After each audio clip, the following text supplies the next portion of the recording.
This will be a tutorial about how to do a roundhouse kick.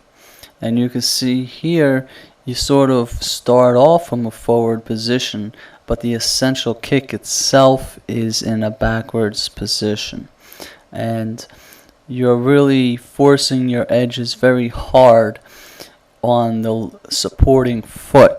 So if you look here, you can see how I am swinging, but because of demonstration, I'm not doing it hard or fast. Essentially, the end product of what this trick is supposed to look like is a very hard and energetic kick that really forces a lot of power on the turn itself.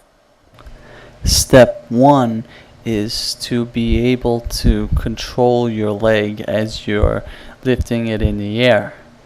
So what you want to do is lift your leg in the air as shown here.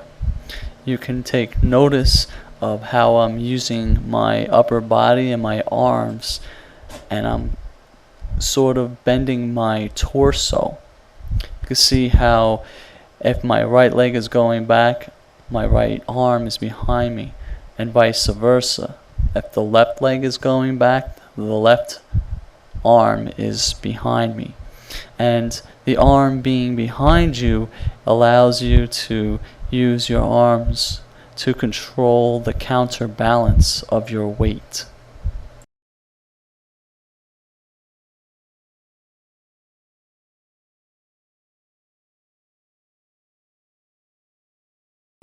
Step 2 is to try to swing your leg higher and faster, and you could see how I'm using my arms to control my leg and to keep my torso and shoulders aligned and to control the energy. Also, it should be noted that you should be on your outside edge on your supporting foot when you're swinging your leg. Step 3 is to practice other leg swinging techniques. And with this, you can get rather creative. What I have been showing here in the video is that you can swing your leg starting from behind and then swing it forward. And you can take note that I am using my outside edge on my supporting foot. Now in this movement that I had just shown, I am doing what's called a crescent kick in the martial arts, or from the martial arts. And it's basically where you take a wide turn, as I'm depicting here, from the inside, and then you could do it a wide turn from the outside. And here I'm showing how you could take a wide turn with your foot. See how that wide turn starting from behind and then bring it in.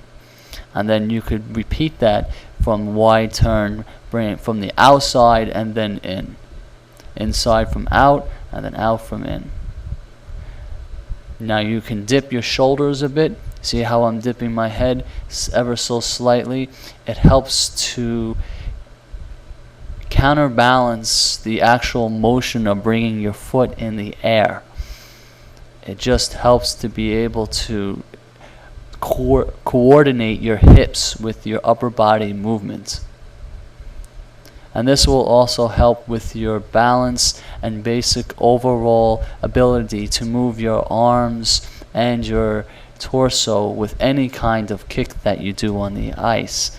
And the reason is because everything works in concert. And you can see here how I'm trying to do different movements, quick movements, and basically get the overall feel of all kinds of kicks on the ice, which you should try in order to have these movements become second nature.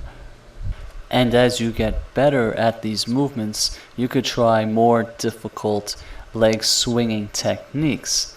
As you can see here, I'm taking low, deep turns, sort of like a hawk turn, but I'm swinging my legs high in the air, almost like an extreme figure 8. Well, this can also lead into a combination, as you just seen, and that's called a double roundhouse. And these moves are difficult, as you had just saw that I fell. it is hard to replace one foot with the other while engaging in the same turn. So in other words, whilst you're turning, you have to bring your foot up and then replace one foot with the other and align your shoulders and your feet so that it flows in all one movement.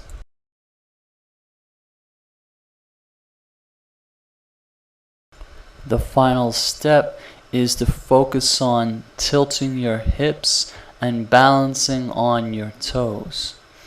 The reason why you should tilt your hips is because this closely simulates the feeling of throwing a roundhouse kick, because a roundhouse kick is where you bring your foot up in the air and forces that tilt on your hip. And here in the slow motion you can see that same tilt. Now next is to focus on the actual takeoff. See here with my toes? And then in the air you want to make sure that your arms and shoulders eventually level off. Here's the lead and there's the follow with the leveled shoulders. And balancing on your toes sort of gives you that on-edge feeling of throwing your foot wildly in the air, and that is what we're looking for in this particular experiment or technique.